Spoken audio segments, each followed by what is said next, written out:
On exactly May 26th of 2017, me and my brother Brandon and his friend Herbie went on a spur-of-the-moment camping trip. The spot that we had in mind was a place not far from where we lived, behind a church called Holt's Baptist Church.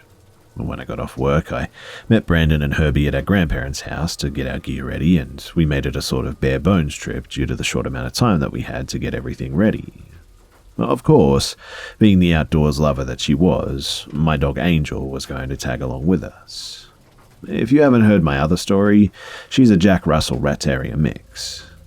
So we loaded up our stuff and ourselves into my grandfather's little blue Ford Festiva, and we were off towards our spot.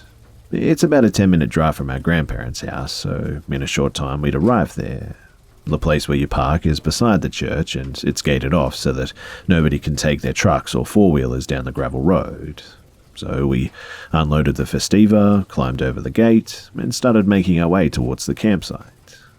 About 100 feet into the gravel road, the lake had risen up into it, so we couldn't actually walk across and keep going. Instead, we found a small deer trail that led up the bank and around the water.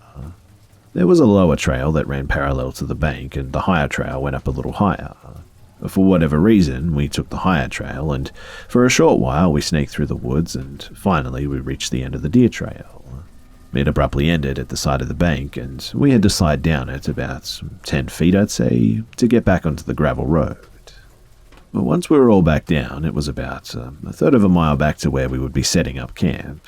It was hot that day, and there were ticks and mosquitoes just everywhere biting us constantly. But when we made it to camp, though, we sat our stuff down and started looking for ticks that might have hitched a ride onto our pant legs. Sure enough, we found a lot of ticks on us all. This irritated Brandon extremely, as he had found one in his hair. Herbie and I just laughed as we cursed and fumbled around trying to get the tick off of him. And shortly after that, we set up camp. It was a simple campsite, just nestled down in a small flat spot down near the lake. It's actually a really nice spot. I started setting up tent, and I sent the other two with the axe to look for some dry wood. I tied Angel to a small tree next to the tent, and as soon as I got it set up, she just kind of plopped down in front of it as if she had put it up or something. About that time, the boys had dragged back some sticks and things like that back to the site. Some of them were dry, but most of them were a little damp. I'm pretty good at making fires, so with a little persuasion, the fire finally got started around dusk or so. My brother jokingly yelled out, "When are you going to cook some food, honey? I'm starving." I agreed and went back to my backpack to get out the cast iron skillet, only to realize that I had left the stupid thing sitting at the house instead of putting it in my bag. Slightly irritated, I went to go get the hot dogs out of the cooler. "I guess we'll be cooking our wieners on a stick tonight, boys," I said as I turned around holding the pack of hot dogs. Then I noticed Brandon's peace tea can laying on the ground in front of him. I asked him to hand me the can, and I promptly cut off the top of it, washed it out, filled it halfway with some of our drinking water, put some hot dogs in it, and sat it down in the coals of the fire. Turns out, we didn't even need the stupid cast iron skillet. In about 10 minutes, the dogs were all cooked and we were ready to eat. I handed them out and we all chowed down on them, and of course I couldn't leave Angel out, so I ripped one of the hot dogs up and I gave it to her. We all finished and put the food stuff away, and I grabbed a Red Bull out of the cooler, cracked it open, and asked Herbie if he had ever seen a ghost before. "Well, I can't see what doesn't exist," he said, laughing back. "You don't believe in ghosts?" I asked. "Nah, man, that shit ain't real. It's just for movies." Brendan and I had shared some of our stories with Herbie before, but he didn't believe us. "Y'all were just on shrooms or something when we saw that shit. There's no way that it was actually real," he said, laughing again. I said, "One day something's going to happen to you, man, that scares you shitless, and you're going to have no explanation for it. And when it does, you'll believe me then." He just shrugged it off, and we continued talking about all different things for a few more hours. We were all tired after talking and shooting the breeze, so we all agreed that it was time to hit the sheets. We all climbed into the tent and started getting settled in. From left to right, it was me, and Angel, Brandon, and then Herbie. I think Herbie and I fell asleep before Brandon. I'm not sure how long I was asleep too before Brandon woke me up saying, "Man, there's ticks just all over this tent, and they're getting on me." In my halfway asleepness, I just told him to shut up and go back to sleep. He said that he hadn't been to bed yet because of the ticks, and he said that he was hearing things outside of the tent, something splashing around in the water. I told him that it was probably just a fish and not to worry about it. I fell asleep again, and about an hour later was woken up once more, but this time I was hearing things outside the tent too. Brandon had fell asleep, and behind our tent I could hear what sounded like somebody getting out of the lake and taking steps through the woods. It sounded like when you get out of a pool and all of the water kind of splatters and drips underneath you. This obviously kind of freaked me out a bit, but I was so sleepy that I just fell back asleep right after that. I was woken up again, and this time it was Brandon smacking me to get up. I raised up and asked what was wrong with him. "Dude, I found a tick in my ear. I'm tired of this campsite, man. Let's just get out of here." I looked at my phone, and it was about 4 a.m. at this point. I sighed and agreed to leave just so that he would shut up about it. We shook Herbie awake and got out of the tent, and it was pitch black out, so I tried to start the fire back up, but all the wood was too damp and it just wouldn't catch. With no light, I went searching for my flashlights that I'd brought with us. I turned it on and nothing. It was completely dead. Great, I thought. I got my iPhone and turned the flashlight on, and the warning popped up saying that I only had 20% battery left. Slightly pissed at this point, I told them to help me get all the stuff together so that we can leave before the phone dies and we don't have any light. Like every camping trip ever, the gear you bring is never packed up well when you go to leave as well. Our sleeping bags were sloppily rolled up, the tent bag was stuffed full in a really awkward way which made it hard to carry properly, our chairs kept coming undone and getting caught on everything, and it wasn't a very fun walk back. I was walking Angel on a leash with my other hands full of gear. The boys both had their hands full too. Brandon was carrying the axe in a very haphazardous way, which it kind of made me a bit nervous. But my hands were just so awkwardly packed that I had to sit it all down and just kind of readjust it all. But once I sat down, I looked down at Angel, and she was dead fixed on something in front of us in the darkness, her hair standing up on her back, and she was growling now. I assumed that it was a raccoon or a possum and just motioned her to look away, but she wasn't having it. She stayed locked onto the dark and just wouldn't budge. I just readjusted my stuff, and we pushed on at this point. And as we were walking around the last corner to where the lake had come over the gravel path, I caught sight of something running on 2 legs around the corner towards the water. The boys didn't see it, but this thoroughly freaked me out, and I demanded that Brandon give me the axe in exchange for Angel. We slowly walked forward, and then we all saw it. It was a small humanoid-shaped figure. It was really short, maybe 2 feet tall, and looked as if it just had no neck. I couldn't make out any features on its face or anything because my light wasn't that powerful. It just showed silhouette. Angel started nearly choking herself trying to chase the creature, growling and barking angrily, and upon hearing Angel, it immediately turned and ran towards the water and dove right in. In disbelief, we just kind of stood there listening to it splash around, and then it just started screeching. It sounded aggressive, and honestly, it scared the crap out of all of us. "Boys, go up the bank now," I said to the guys, and we all ran for the bank. Mind you, this bank is about 10 feet high and is nearly straight up and down. We all frantically tried to get up and struggled because of all the gear that we were carrying.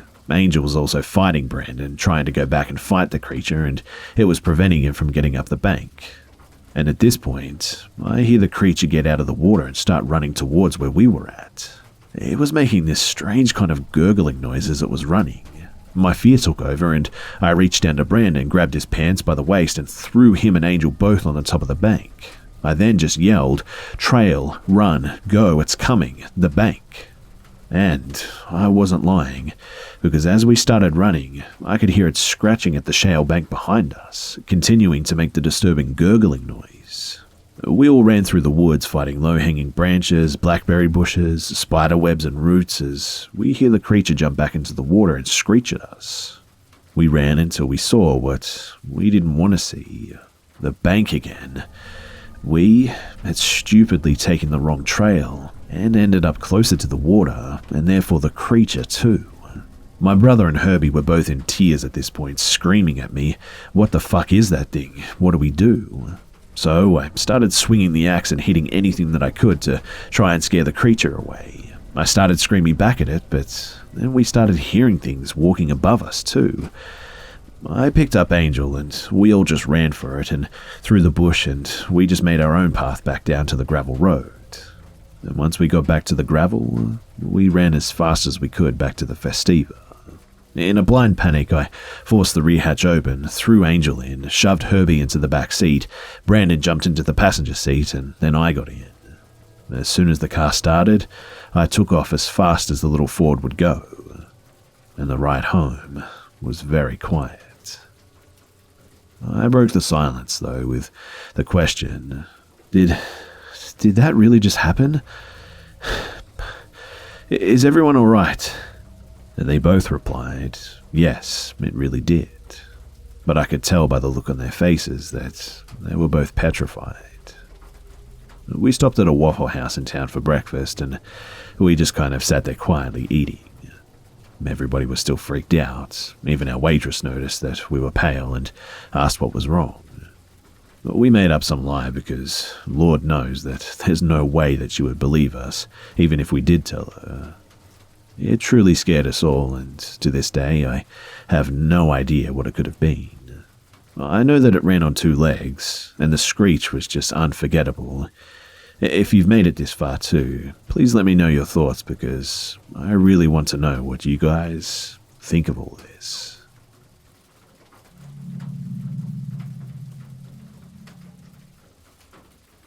So my friend David has lived in this house for about 5 years now.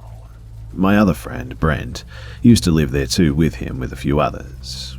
David lives in this house alone now, but we're all friends and visit a few times a week. And Brent used to tell me all the time about just how haunted the place was, but out of the 4 years I've known him, I've never really seen anything, so I just kind of wrote it all off. But one night, about a year ago I'd say, Brent and I were house sitting for David while he was out of town, feeding the cats, watering the plants, and just hanging out because we had nothing better to really do anyway. I went downstairs to pee because Brent was in the bathroom upstairs, and as I walked back up, I felt something touch my shoulder and I fell down. It wasn't a grab, but it was kind of like a shove almost. I convinced Brent to go downstairs with me and see what the hell that was, or if it was just a coincidence. We left the lights off because I thought it'd be more fun and could potentially see something, and just kind of sat there in the dark on opposite ends of the room. The basement had no windows, and it was just one big open room with a bathroom and a single bedroom that went off of it. Brent sat by the staircase, and I sat all the way opposite. We hadn't sat there for more than 5 minutes, I'd say, in silence, when I saw an orange light manifest on my side of the room and fly just all the way into the bedroom and turn the corner. It was about 7 feet in the air, and I, obviously terrified, launched myself off the ground and on my hands and feet barreled toward Brent. I said, "Did you see that?" And all he said in an extremely calm voice was, "The orange light? Yeah." Upon seeing this, we made our own makeshift Ouija board and sat in that room. And in no time at all, we were getting responses. I've known Brent for 4 years, and it's easy to say that he's my best friend. He had no reason to mess with me and is extremely trustworthy. He's a ride-or-die kind of guy. But we got an alleged spirit coming through named Ham. We asked if they were initials and just got a no. But then the cat launched out of the room, and I asked, "Can the cat see you?" and again got no. All of the responses were misspelled, but easy enough to figure out what they were supposed to be. And the following is what happened. So, I asked some questions and they went like this. How many of you are there? We got the answer of 15. Do you know my name? And my name came through. Do you know my dog's name? And yes, my dog's name came through. Do you follow me home? And then it said no. And then I asked, Ham, what do you want from us? And it said, run, demon. And you bet that I flew out of that basement as fast as I possibly could. One last spooky thing happened on the way out though. I had my radio on as I was backing out of the driveway, and the signal cut out multiple times until I hit the street. Now, I know that could have been a coincidence, but it has never happened in my car before. Also, I've never seen Brent that visibly shaken, especially from the house that he lived in for years, because he stayed at my house that night.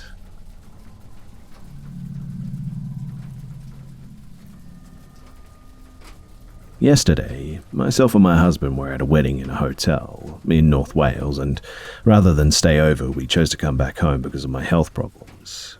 We live in Chester, a small city that's on the Welsh border, and to get home we have to drive through a village. The canal's arm flows through it, and the only way to get from Franck to the main canal network is to cross the UNESCO.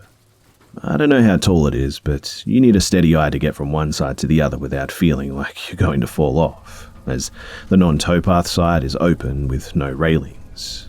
Despite there being someone around day and night, many people still commit suicide there.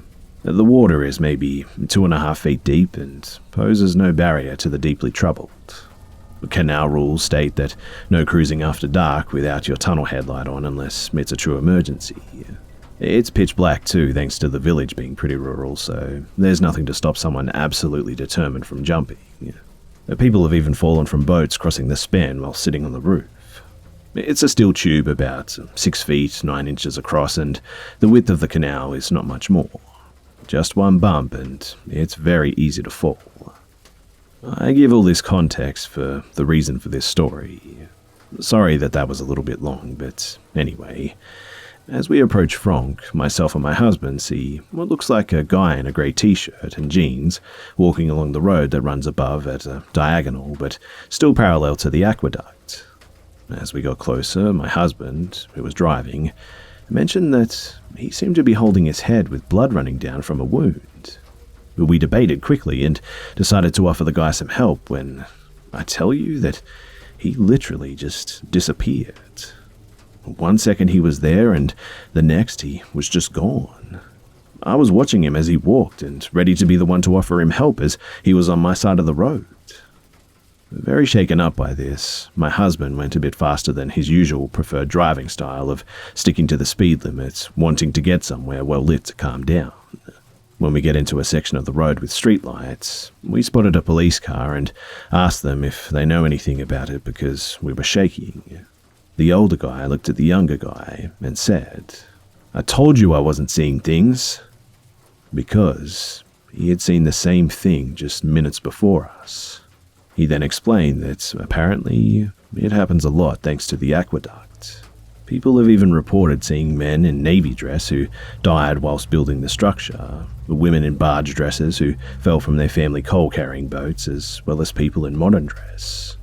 I was going to share this last night, but I waited in case I was seeing things thanks to my painkillers or something. I asked my husband about 20 minutes ago, who has confirmed that he definitely saw it as well. I told him when we were next visiting with my brother and sister-in-law that we'd take a different route because no way do I want to see something like that ever again. G'day mates, it's Busta here. I hope you guys enjoyed the video, and if you would like to help me out, then please go ahead and watch another video by clicking on a card on the screen. As always guys, thanks for all the love and support, and I'll see you mates in the next one.